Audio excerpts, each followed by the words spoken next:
अस्सलाम वालेकुम। बोलो तलत हुसैन के साथ।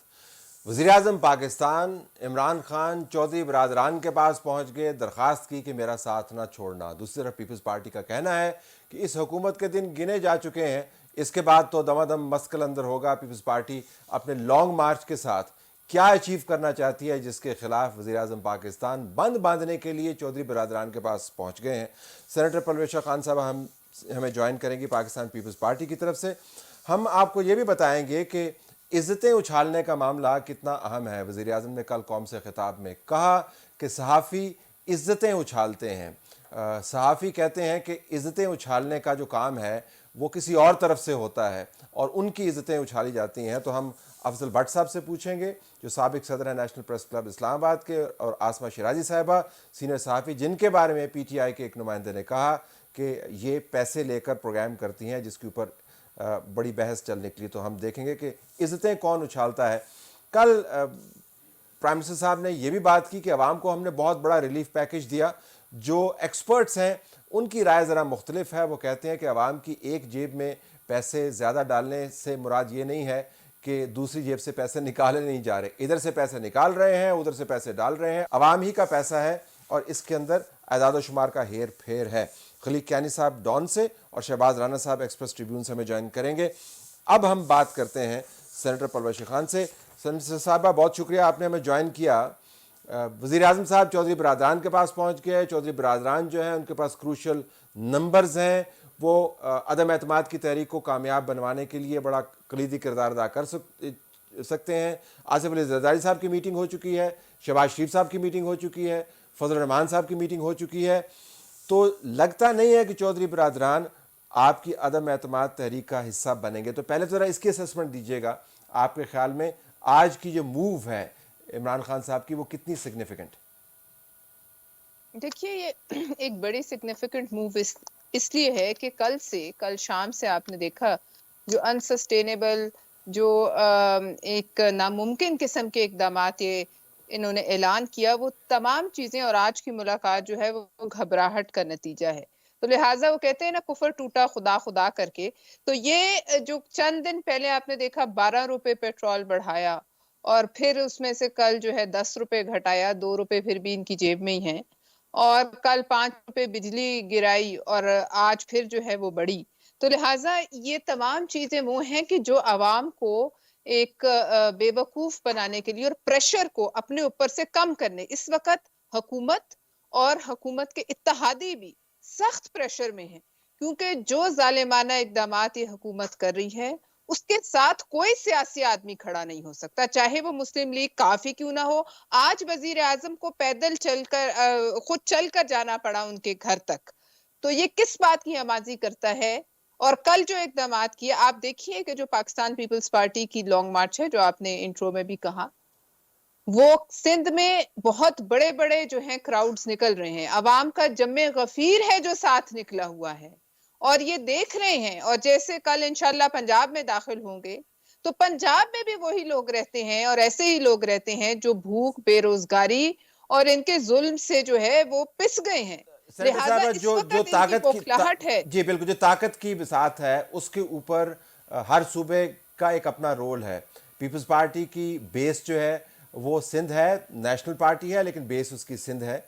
पंजाब में आपने कहा कि कल से लॉन्ग मार्च दाखिल होगा और पंजाब क्रूशल है ये फैसला करने के लिए कि हुकूमत रहेगी या जाएगी। घबराहट में ही सही इकदाम तो ठीक कर लिए, अब चौधरी बरादरान के पास चले तो गए, तो आपने दरअसल उन पर दबाव डालकर उनसे वो इकदाम करवा दिए जो उनकी हुकूमत को स्ट्रेंथन करेंगे। यानी चौधरी बरादरान उनके साथ बैठकर बात कर रहे हैं, तो अब इनकार तो नहीं करेंगे ना इमरान खान साहब को? देखिए, बात यह है कि जी का जाना ठहर गया है, सुबह गया कि शाम गया। अब इनको चौधरी बरादरान हो या कोई भी हो, वो सहारा और वो पोजीशन जो इनकी थी आज से चंद हफ्ते कबल, जो बातें करते थे कि लूली लंगड़ी ऑपोजिशन है, हम किसी की परवाह नहीं करते, बेदरेग जो है हर हफ्ते के हिसाब से पेट्रोल, बिजली, गैस का बढ़ाए जाना बगैर सोचे हुए, यक जुम्बश कलम जालिमाना तरीके से बगैर सोचे हुए कि लोग कहां से देंगे, ये आईएमएफ के आगे लेटे जा रहे थे। आखिर उसको तो ब्रेक लगी ना तलत साहब। आप ये तो मानेंगे कि ये कल से घबराए हुए हैं। घबराहट के आलम में जो तकरीर इमरान खान साहब ने की है, वो तकरीर शायद इनकी आखिरी तकरीर साबित हो, लेकिन क्योंकि सेनेटर साहब, हुकूमत मैंने ने कल राना सनावला से भी यही बात की और आपसे ये गुजारिश करूंगा, आपका मकसद इनकी घबराहट में इजाफा करना नहीं है। आपके जो स्टेटेड एम्स हैं वो इनको मजीद घबराहट में मुब्तला करना नहीं है, ना ही आवाम को फौरी तौर पर रिलीफ फराहम करवाना है, वो आप बताते हैं। लेकिन असल एम जो है वो तो ये है कि आपने हुकूमत को नंबर की गेम में डिफीट करना है, और नंबर की गेम में उनकी ये जो मुलाकातें हैं बहुत मुआवनत करेंगी आपकी मूव को काउंटर करने के लिए। तो रिलीफ फराहम करना तो इशू था ही नहीं, तो नो कॉन्फिडेंस मूव को सक्सीड करवाना था। देखिए, वो इशू अपनी जगह बिल्कुल कायम है, और ये उसी को काउंटर करने गए हैं आज, वरना ये कहां चल के किसी के पास जाने वाले हैं। लिहाजा वो जो अपनी जगह कायम है वो कायम है, और उस पर काम हो रहा है, और इनको इतला है। जाहिर है कि प्राइम मिनिस्टर के पास एजेंसीज होती हैं, बहुत सोर्सेज होती हैं जिनसे उन्हें खबरें मिलती हैं। तो लिहाजा ये घबराहट में इजाफा तो खैर एक अच्छी बात है, ये भी थोड़ा सा घबराएं। लेकिन जब पूरी कौम घबराती है तो ये कहते हैं घबराना नहीं, लेकिन इस वक्त ये घबरा रहे हैं तो देखकर एक इत्मीनान तो हो रहा है। लेकिन इस घबराहट में ही तो जो है वो गलत फैसले होते हैं, और घबरा कर ही तो अगले आज पहला कदम ही है कि बंदा उखड़ने का, पाँव उखड़ने का घबरा जाता है। लेकिन मैं समझती हूँ कि ये नंबर्स गेम भी जो है, ये ऑपोजिशन इतनी कच्ची गोलियां नहीं खेल रही, जो आपने पिछले चंद हफ्ते से देखा है। जरदारी साहब ने इसमें लीड रोल लिया हुआ है। तो आप क्या समझते हैं कि जरदारी साहब इतनी लेम गेम को जो है वो इतना आगे धक्का मारेंगे? जरदारी साहब लेम गेम बिल्कुल नहीं खेलते हैं, बिल्कुल आपने दुरुस्त कहा, लेकिन लेम गेम नहीं है और बड़ी बड़ी गेम है, तो उसमें नंबर्स तो मैटर करते हैं। तो पीपल्स पार्टी पंजाब के अंदर आकर लॉन्ग मार्च के जरिए क्या साबित करना चाहेगी? क्योंकि लॉन्ग मार्च हम ये जी साबित क्या करना चाहेंगे आप कि हमारे पास सपोर्ट कितनी ज्यादा है, इलेक्शन कैंपेन का आपका हिस्सा है, पंजाब के हलकों को टच करते हैं, आपका एम क्या है पंजाब के अंदर? हमारा एम ये है, पंजाब में भी वो है, सिंध में भी वही था।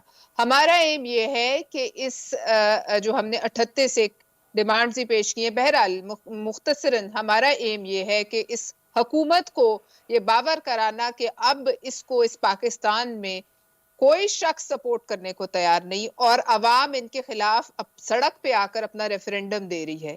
और इनको ये बावर हो कि इनको इन हालात में जब अवाम इनके खिलाफ निकल आई है और सड़कों पर जमे गफीर हैं, तो फिर इन्हें खुद एहसास हो जाना चाहिए कि ये कितनी देर और टिक सकेंगे। हम इनको ये एहसास दिलाना चाहते हैं और दिखाना चाहते हैं ऑन ग्राउंड कि ये कितने गैर मकबूल है, और ये कितने इतने गैर मकबूल होते हुए भी अगर चिपक कर बैठना चाहते हैं तो ये मुमकिन नहीं है, क्योंकि ये कुर्सी है इनका, जनाजा नहीं है कि जिससे उतरा नहीं जा सकता। अब मैं लिहाजा कैलेंडर आपके ये सामने जैसे रखता हूं, जो मैं पंजाब पहले चूंकि आप कहते जी जी कथा कलामी कैलेंडर आपके सामने रखता हूं। मार्च के बाद अप्रैल में है रमजानुल मुबारक, उसके बाद ईद है, उसके बाद बजट है, उसके बाद 2 महीने बड़े क्रूशल हैं जिसमें फैसला करना है कि अगला आर्मी चीफ कौन होगा। हमारी इतलात के मुताबिक एक बड़ी अहम तजवीज़ ज़ेर गौर है, वो ये कि आप ये तमाम माइलस्टोन्स क्रॉस करके आराम से अक्टूबर नवंबर के अंदर, बल्कि नवंबर के अंदर 27 तारीख के बाद इलेक्शन अनाउंस कर दें। तो हुकूमत लूज़ कुछ नहीं करती है, वो डेवलपमेंट फंड्स भी जारी कर देगी। 4 महीने के अंदर उसने अवाम की जो विपता है उसको कुछ कम भी किया होगा। तो वो असल में 6 महीने की गेम है, और 6 महीने की गेम बड़ी आसानी के साथ खेल सकते, कोई लंबा मामला तो है नहीं। नहीं तो तलत आपके ख्याल में 6 महीने में ये फिर से मकबूल हो जाएंगे, उसी मकबूलियत के लेवल पर आ जाएंगे जो ये क्लेम करते थे, और जो इनका जब आए थे तो ये कहते थे कि हम इस कदर मकबूल हैं कि लोग हम पे टैक्सों की बारिश करेंगे और 200 अरब डॉलर आ जाएंगे, और जो है अवाम हमारे लिए मकबूल नहीं होंगे, लेकिन आप इनको निकाल नहीं पाएंगे, ये मैं गुजारिश करूं। नहीं, क्यों नहीं निकाल पाएंगे? बात यह है कि अगर ये जो कल के इक़दामात हैं ये इम्प्लीमेंट होते हैं तो इसका मतलब है कि आईएमएफ का प्रोग्राम खत्म हो गया।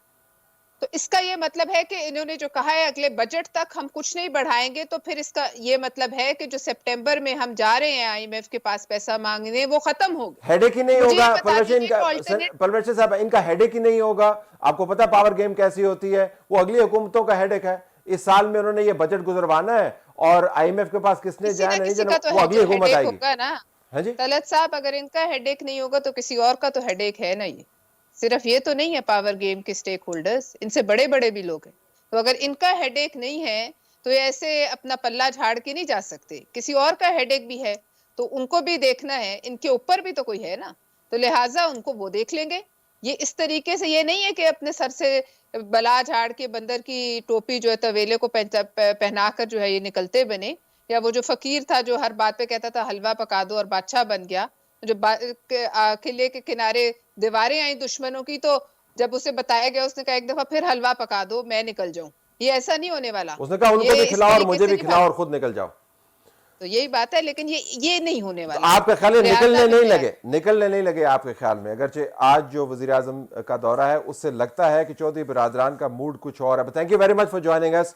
नाज़रीन, आप सुन रहे थे सेनेटर परवेज खान का तज्जिया पाकिस्तान पीपल्स पार्टी की तरफ से कि उनके ख्याल में हुकूमत की मुश्किलात क्या हैं, लेकिन काम इतना आसान नहीं है जितना उन्होंने बयान किया। बहरहाल उनका एक सियासी नुक्ता नज़र है। हम बताना चाहते हैं कि अगले सेगमेंट में हम बात कर रहे हैं उछलती हुई इज़्ज़तों के हवाले से। आज इस्लामाबाद हाई कोर्ट के चीफ जस्टिस अतर मिल्ला साहब ने एक ऑब्जर्वेशन दी जिसमें उन्होंने कहा कि इमरान खान साहब को शायद सही बताया नहीं गया जो पीका का ऑर्डिनेंस है, उसके अलावा भी हद तक इज़्ज़त के कवानीन पाकिस्तान के अंदर मौजूद हैं। लेकिन जो PTI की तरफ से इल्ज़ामात लगते हैं क्या वो हद तक इज़्ज़त की कैटेगरी में आते हैं या नहीं? अफजल भट्ट साहब, साबिक सदर नेशनल प्रेस क्लब इस्लामाबाद, और आसमा शिराजी साहिबा सीनियर सहाफ़ी हमें ज्वाइन कर रहे हैं।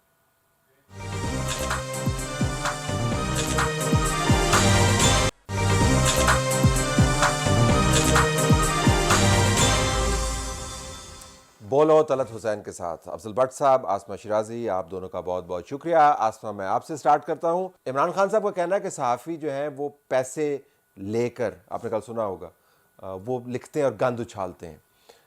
आप पर टीवी प्रोग्राम में जिक्र हुआ, उन्होंने कहा जी कि वो पैसे लेके आपने कॉलम लिखा था। एक कॉलम आपने लिखा BBC के अंदर, मैंने उसको पढ़ा, वो इतना जो है वो मशहूर हो गया अब ये कॉलम कि मुझे लगता है कि वो BBC उसको कभी भी वहाँ से वेबसाइट से नहीं हटाएगा।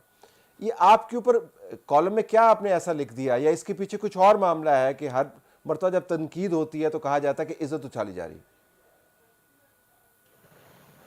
जी, बहुत बहुत शुक्रिया तलत साहब, मुझे अपने प्रोग्राम में इनवाइट करने का। आई एम रियली ऑनर्ड है। आपको बहुत मुबारक हो वापसी टेलीविजन स्क्रीन के ऊपर। हमने बड़ा मिस किया है आपको बड़े तवील अरसे। बिल्कुल ये कोई 3 लाइनें थी उस पूरे कॉलम की जिसको के मौजू बनाया गया, और वो ये था कि आप काले बकरे दें या आप सुइयां चिभोएं या आप कुछ करें, और मईशत आपसे संभलने वाली नहीं है। तो अब ये पाकिस्तान की जो इकोनॉमी थी और जो पॉलिटिकल प्रॉब्लम्स है उससे रिलेटेड 2-3 लाइनें थी जिसको कि जोड़ दिया गया कि मैंने शायद मोहतरमा बुशरा बेगम साहिबा जो कि वजीर आजम की वाइफ है उनकी कोई शान में गुस्ताखी की है या उनको कुछ बुरा भला कहा है बकौल उनके। और फिर उसके बाद आपने देखा कि कैबिनेट मिनिस्टर्स जो थे वो ट्वीट करना शुरू हो गए, और उन्होंने यहाँ तक के सुप्रीम कोर्ट के अंदर एक प्रोसीडिंग हुई जिसका मेरे साथ कोई ताल्लुक नहीं था, और वो एक FIA की के हवाले से ब्रीफिंग थी जिसमें अटॉर्नी जनरल ने कुछ ब्लॉगर्स की बात की। हमारे कुलीग हैं इमरान शफकत और इमरान मीर साहब के हवाले से कुछ उन्होंने तस्करा किया, और जब वो बाहर बात आती है तो उसको मेरे से जोड़ के ना सिर्फ ट्वीट किए जाते हैं बल्कि एक टेलीविजन चैनल फिर उसको बार बार रन करता है। तो मुझे तो ये समझ में आता है तलत साहब के ये मामला चंद लाइनों का नहीं था, ये मामला चंद सहाफियों का है जिनकी जो क्रेडिबिलिटी है वो इनको बहुत ज्यादा हॉन्ट करती है। वो ये समझते हैं कि लोग अगर तलत हुसैन को सुनते हैं तो उनको डिस्क्रेडिट किया जाए और उनको उनके ऊपर लोग यकीन करना बंद कर दें। इस एतबार से पहले से जो प्रीएम्प्टिव स्ट्राइक्स हैं वो की जाती हैं कि कहीं का मामला भी जो है वो जोड़ दिया जाता है, और इल्जाम ये लगाया जाता है कि ये हमारी इज्जतें उछालते हैं, और वो इल्जाम लगाकर फिर इज्जतें उछालने का बंदोबस्त किया जाता है। अभी अफजल भट्ट साहब से जरा पूछ लेते हैं। अभी आसमा कह रही है कि ये चंद सहाफियों का मामला, ये सहाफियों का मामला है या सहाफत का मामला है? सहाफत को कैसे होना चाहिए उसका मसला है पाकिस्तान में। एक तो तलत साहब आपको स्क्रीन पर वापसी मुबारक। Thank you very much. आपको मुझ समेत प्रेस फ्रीडम पर यकीन रखने वाले, अदलिया की आज़ादी पर यकीन रखने वाले, शहरी आज़ादियों पर यकीन रखने वाले लोग मिस कर रहे थे। तो वेलकम बैक।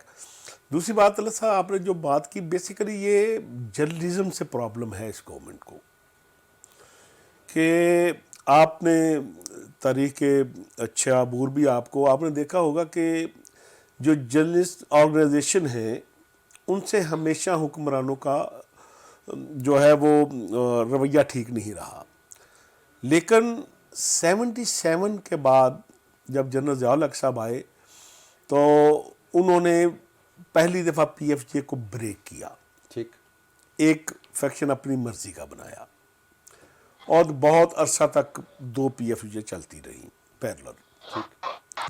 लेकिन मैं बात को मुख्तसर करते हुए सीधा इस दौर पे आता हूँ कि अब इस दौर में कम अज़ कम 4 PFJ बनाई गई है, खुद से बनाई गई हैं, फंड की गई हैं, नहीं, बाकायदा लोगों को बुला के उन्हें फंडिंग की गई, उन्हें इस्तेमाल किया गया। और PFJ तो एक अपर बॉडी है ना, मदर बॉडी है, हालांकि उसका एक तरीकाकार है कि PFJ कमरे में नहीं बन सकती, लेटर पैड पे नहीं बन सकती, उसके नीचे चारों सूबों में यूनिट होने चाहिए और बैनुल-अक़वामी तौर पर रिकग्नाइज तंजीम है। ऐसा नहीं है कि हमने घर पे बैठ के बना दी। चारों सूबों से लोग डेलीगेट इलेक्ट होकर आते हैं और PFJ का इंतखाब करते हैं। अब गवर्नमेंट पाकिस्तान किसी को PFJ डिक्लेयर कर दे ये देखे बगैर कि इसका बलूचिस्तान में कोई यूनिट था, KPK में था, सिंध में था, पंजाब में था, लेकिन ये हुआ और हो रहा है, ये हुआ और उन्हें प्रमोट किया गया। लेकिन आपके ये सिर्फ PFUJ तक महदूद नहीं है, प्रेस क्लब के अंदर क्या हो रहा है? और इस प्रेस क्लब के इलेक्शन से पहले मेरा एक ही लोगों से मुतालबा था, मैं जिस दफ्तर जाता था, कि ये अलग किस्म का इलेक्शन है, ये पैनल्स के दरमियान नहीं है, ये गवर्नमेंट इस वक्त जो प्रेस फ्रीडम का सबसे बड़ा मोर्चा है, जो जर्नलिस्ट के हकूक़ का सबसे बड़ा मोर्चा है, इसको ताला लगाना चाहती है।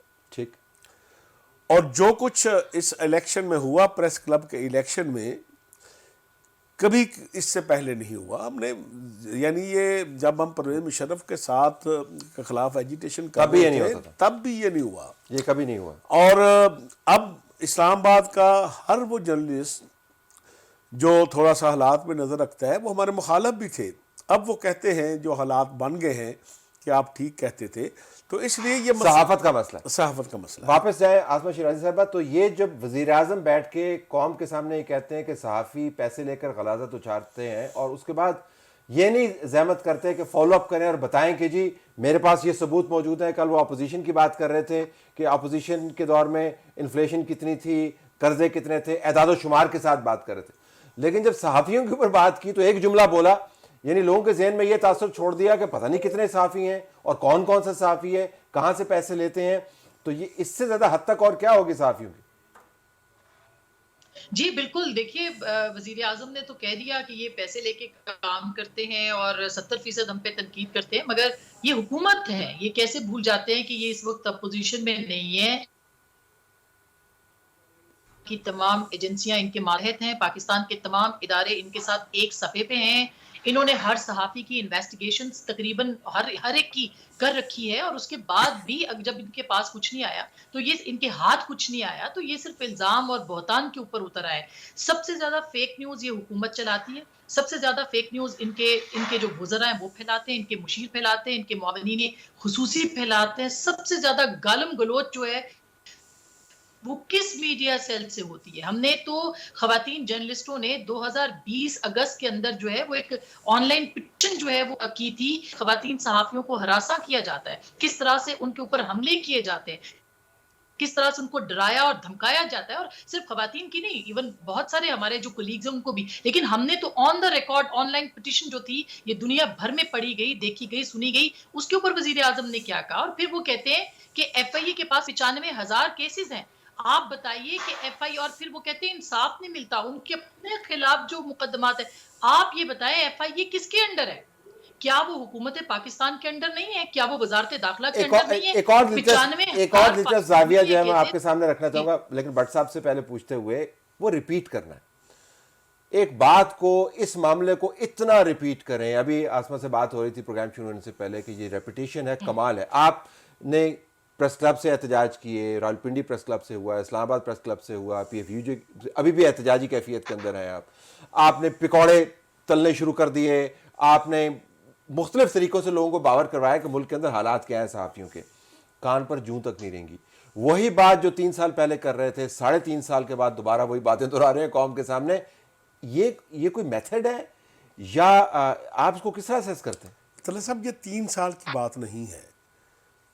آن ریکارڈ میں آپ کو بتا رہا ہوں کہ جب یہاں کنٹینر پہ عمران خان صاحب موجود تھے, مختلف شہروں میں یہ جب جلسے کر رہے تھے, اس وقت بھی یہ الزام لگاتے تھے.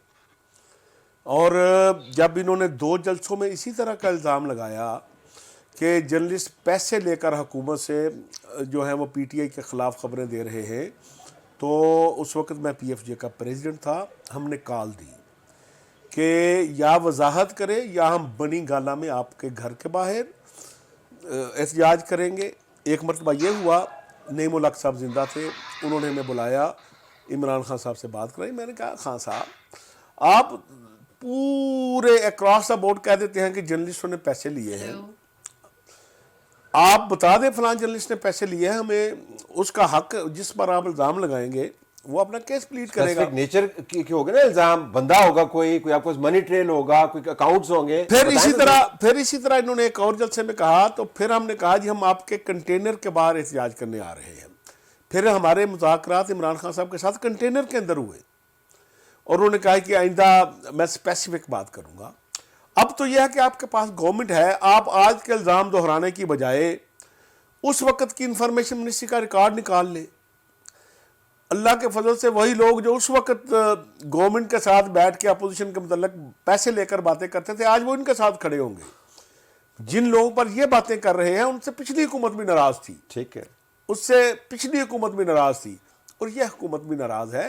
اس لیے یہ 3 سال کا ایشو نہیں ہے, یہ ایک مائنڈ سیٹ کا ایشو ہے کہ جو بندہ آپ کے خلاف بات کرتا ہے آپ اس کو کرپٹ ڈکلیئر کر دیں تاکہ لوگ اس کی بات نہ سنیں. آسما اگر میں آپ سے پوچھ پاؤں, پروٹیکشن کیا اویلیبل ہے؟ مطلب جب وزیر اعظم کے معیار کے اوپر, ان کی مسند سے, ان کی آفس سے یہ الزامات آئیں, پھر منسٹرز نے تو ظاہر الزامات دہرانے ہیں, تو جو صحافی ہیں جن کے بارے میں بات کی جاتی ہے اور نام لیے بغیر بات کی جاتی ہے, اشارتاً بات کی جاتی ہے, لیکن کہتے ہیں سب کو پتہ ہے, ان کے پاس پروٹیکشن کیا اویلیبل ہے, وہ کیا کریں؟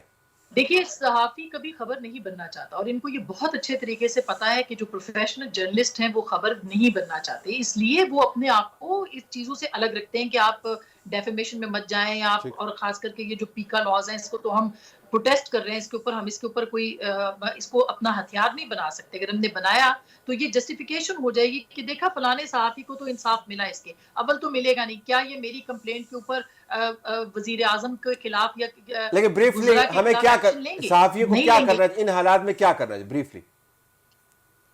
دیکھیے ایک چیز تو یہ ہے کہ میں جیسے کہ میں ابھی لیگل ایکشن لینے لگی ہوں ان کے خلاف, علی نواز افغان صاحب کے خلاف, لیکن دوسری جانب ہمیں صرف اپنی بات کہتے رہنا چاہیے, ہمیں سچ کہتے رہنا چاہیے, کیونکہ اگر ریپیٹیشن یہ کرتے ہیں ہمیں ڈسکریڈٹ کرنے کے لیے, تو ہمیں اپنی بات سے نہیں پھرنا چاہیے, ہمیں اپنی بات پہ قائم رہتے ہوئے ان کو ایکسپوز کرنا چاہیے, ان کو آئینہ دکھانا چاہیے. اگر جھوٹ دہرایا جا رہا ہے تو سچ کا بیان کرنا زیادہ اہم ہو جاتا ہے. مجھے ایگری, ہمارے پاس 10 سیکنڈ رہ گئے. بالکل طلعت صاحب, ایک تو یہ ہے کہ وہ جرنلسٹ جنہیں آف ایئر کیا گیا اس وجہ سے کہ وہ سچ بولتے ہیں, میرا خیال ہے کہ اب آپ جیسے لوگ دوبارہ واپس اسکرین پہ آنا شروع ہو گئے ہیں, تو یہ نئے لوگوں کے لیے بھی ایک حوصلے کی خبر ہے کہ اگر آپ نے سچ کہنا نہیں چھوڑا تو آپ کی ویورشپ اتنی الحمدللہ تھی کہ آپ ایک بات لکھتے تھے تو لاکھوں لوگوں تک 2 سیکنڈ میں پہنچ جاتی تھی. تو میرا خیال ہے کہ اس سے لوگوں کو پریشان نہیں ہونا چاہیے. سچ کی اپنی خوشبو ہوتی ہے, یہ ہمیشہ یاد رکھیے گا. اور ہزاروں لوگ جھوٹ بول رہے ہوں اور بیچ میں ایک شخص کھڑا ہو کے اگر یہ کہہ دے کہ آپ سب جھوٹ بول رہے ہیں تو 2 سیکنڈ کے لیے خاموشی ہو جاتی ہے. یہ ہمیشہ یاد رکھیے گا, وہ خاموشی آپ کی ٹرافی ہے. آپ دونوں کا بہت شکریہ. لیکن جو اعداد و شمار حکومت دے رہی ہے وہ بتا رہی ہے کہ ہم نے بڑا کارنامہ کیا پیکیج اناؤنس کر کے. ایکسپرٹس کچھ اس سے ایگری نہیں کرتے جو عمران خان صاحب نے پیکیج اناؤنس کیا. حقیقت کیا ہے؟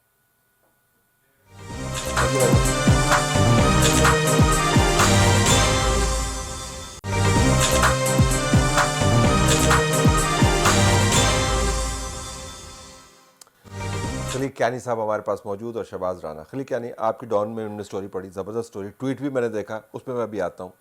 ये जो 237 बिलियन के करीब जो है अगले 4 महीने के अंदर ये बिल होगा, रफली 4 महीने, ये 237 बिलियन आएगा कहाँ से? ये बड़ा एक मुहिम है। हम तो कहते हैं कि हमारे पास फिस्कल स्पेस नहीं है, लेकिन वज़ीर-ए-आज़म साहब ने जो कंसेशंस दी हैं, पैसा किधर से आएगा? सर, एक तो मेरा ख्याल है ये साबित हो गया ना कि फिस्कल स्पेस थी, ठीक, जो हम रिलीफ नहीं दे रहे थे। ठीक। तो जब पब्लिक प्रेशर आया, पॉलिटिकल प्रेशर आया, तो हमने वो रिलीफ दिया। ठीक है, ठीक। अब आ जाते हैं कि जी ये पैसे कहाँ से आएंगे। तो बहुत सारी चीज़ें हैं जो गवर्नमेंट के फंड्स अनस्पेंट हैं, उसमें से आएंगे। कुछ थोड़े बहुत डेवलपमेंट फंड्स कट होंगे, जैसे तरक्याती मंसूबे कट होंगे। जी बिल्कुल कट होंगे। कितने कट होंगे इसके ऊपर अभी बात होनी बाकी है कि कहाँ से होंगे। बेसिकली ये देखना है कि वहाँ से दूसरी साइड से कितना क्वेश्चन है। ठीक है। और जो फर्क इधर से उठा के आपने इधर रख देना। हाँ जी, ठीक है। कुछ पैसे थे जो IMF ने हमें शुरू में दिए थे, $1.4 बिलियन इमरजेंसी रिलीफ।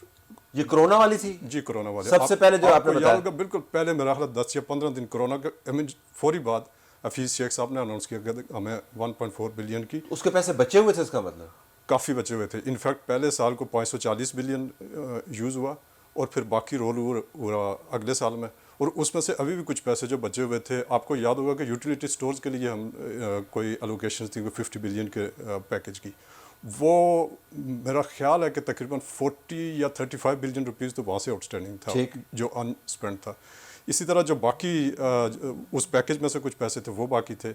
अच्छा, कुछ चीज़ें ऐसी हैं कि जो मिसाल के तौर पे 33 बिलियन, आपको याद होगा कि फाइनेंस मिनिस्टर ने अपनी बजट स्पीड में अनाउंस किया, मिनी बजट जो मिनी बजट, उसमें उन्होंने कहा कि जी हमारे पास कोई 33-34 बिलियन की फिस्कल स्पेस कुशन मौजूद है जिसको हम कहीं यूज़ कर सकते हैं।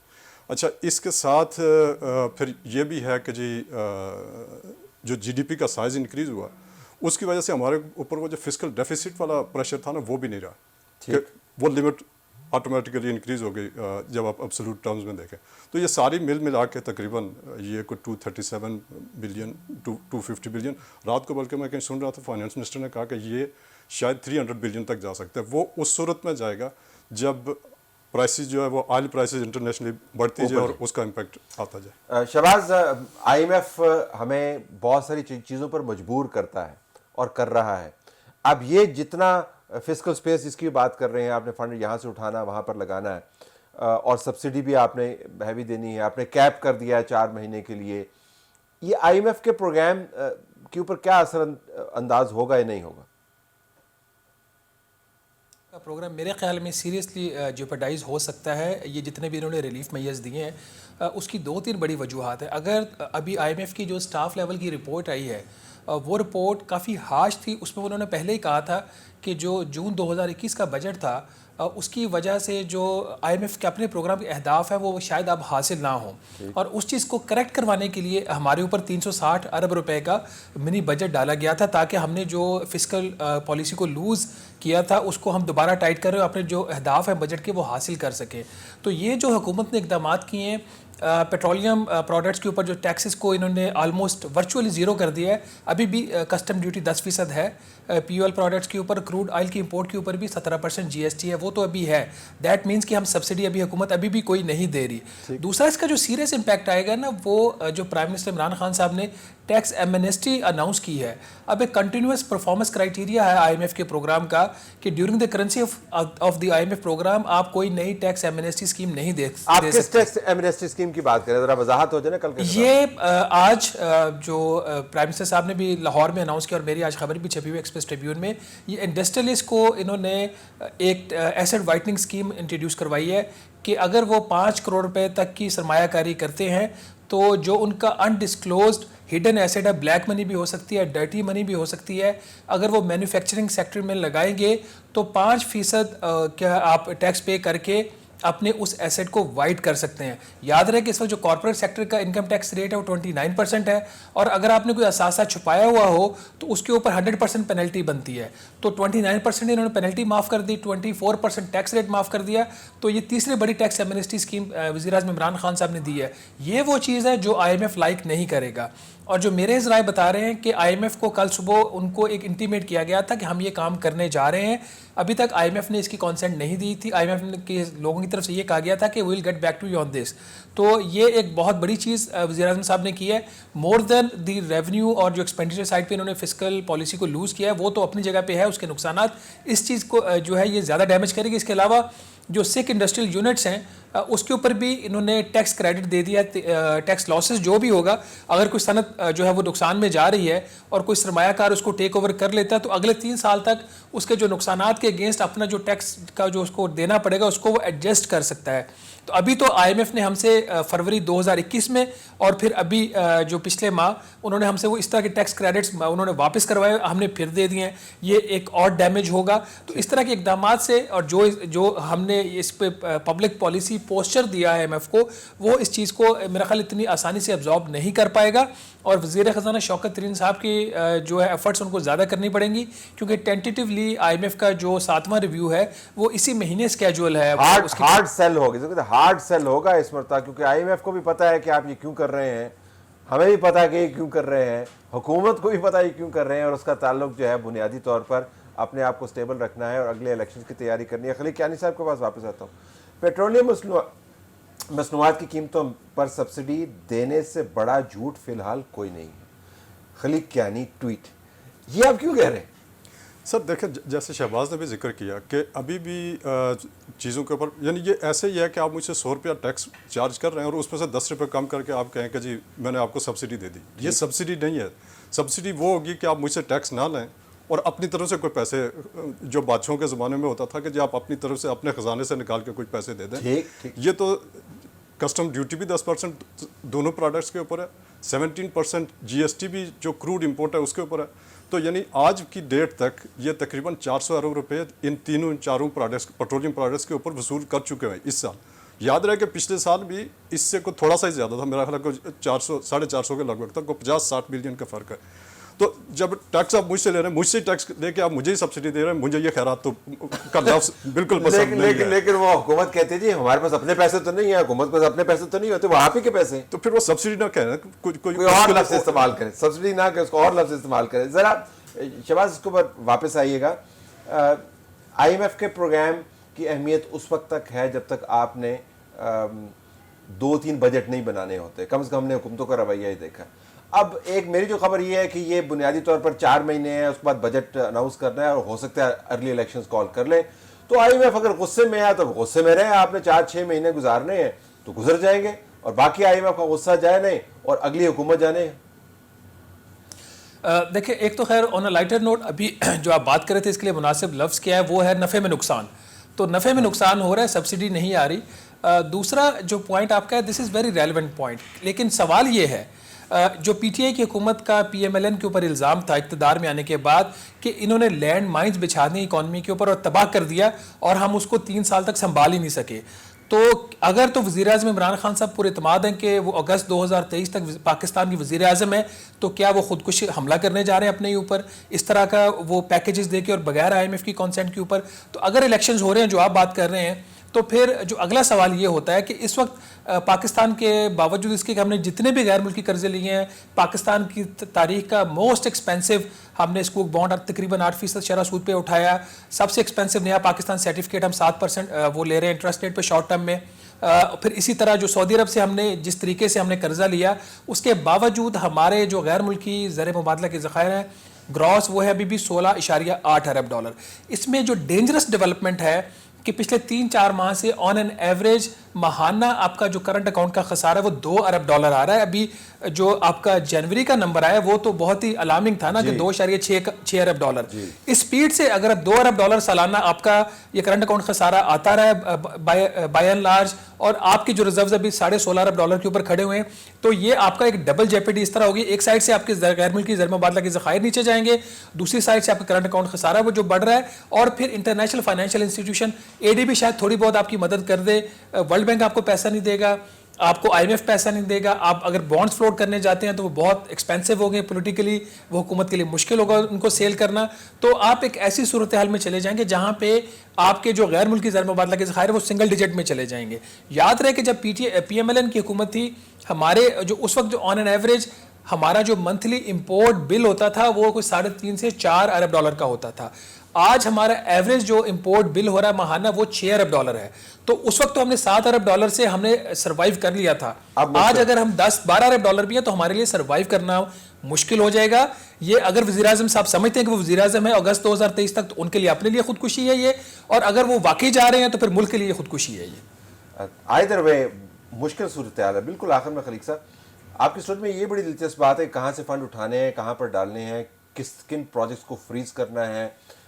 اس کے لیے اپروولس چاہیے ہوتی ہیں، فائلوں کو واپس منگوانا ہوتا ہے، نئی فائلیں موو کرنی ہوتی ہیں. لیکن یہ سب کچھ تو بہت جلدی کرنا چاہ رہے ہیں. مطلب توقع یہ ڈیولپ کر دی گئی ہے کہ بس ہم نے یہ سارا کام کر دیا اور اگلے 6 ہفتوں کے اندر یہ 234 بلین جو ہیں یہ لوگوں کو ریلیف فراہم کر دیں گے. لیکن اتنی آسانی سے تو نہیں ہوگا، کمپلیکس پروسیس ہوگا. نہیں، یہ تھوڑا سا لمبا پروسیس اس سینس میں ہے کہ جی تقریباً 15 ارب کا امپیکٹ جو ہے وہ آپ کو آئل پرائسز کی طرف سے آتا ہے، وہ جو آپ نے ریڈکشن کیا 1 مہینے میں. تو 15 ارب کی ایڈجسٹمنٹ کو اتنا بڑا فرق نہیں ہوتا. اسی طرح کو 17.5 کا جو امپیکٹ ہے وہ بجلی کی طرف سے، تو وہ اتنا وہ نہیں ہے. لیکن اصل بات یہ ہے کہ یہ اینڈ آف دی ڈے آپ کا انکریز کرے گا جو سرکولر ڈیٹ ہے، جس کے لیے ہم جیسے شہباز نے ذکر کیا کہ لینڈ مائن، وہ اگر لینڈ مائن چھوڑ کے گئے تھے تو یہ ایٹم بم چھوڑ کے جا رہے ہیں اکانومی کے اندر. اور اگر انہوں نے خود کرنا ہے تو پھر تو بہت ہی مشکل کام ہے. لیکن جو دوسروں کے لیے چھوڑ کے جائے گا وہ اس سے زیادہ مشکل. لیکن اپریشیٹ کرنا چاہیے کہ یہ خود کا شملہ ہے، اور یہ خود کا شملہ شاید ان کا اپنا تو ہے لیکن اپوزیشن کے اوپر ہے. میرا خیال ہے ان کا جو سب سے بڑا پوائنٹ تھا کہ جی مہنگائی ہو رہی ہے، مہنگائی کو آج تک کی ڈیٹ میں تو وہ 12.5% کے تقریباً لگ بھگ چل رہی ہے. اس کی وجہ سے کتنا امپیکٹ پڑتا ہے یہ آنے والے دن مطلب اس مہینے کے آخر میں دیکھا جائے گا. Basically all politics. Khaleeq all politics. بہت شکریہ. شہباز رانا بہت شکریہ. ہماری طرف سے آج یہی کچھ.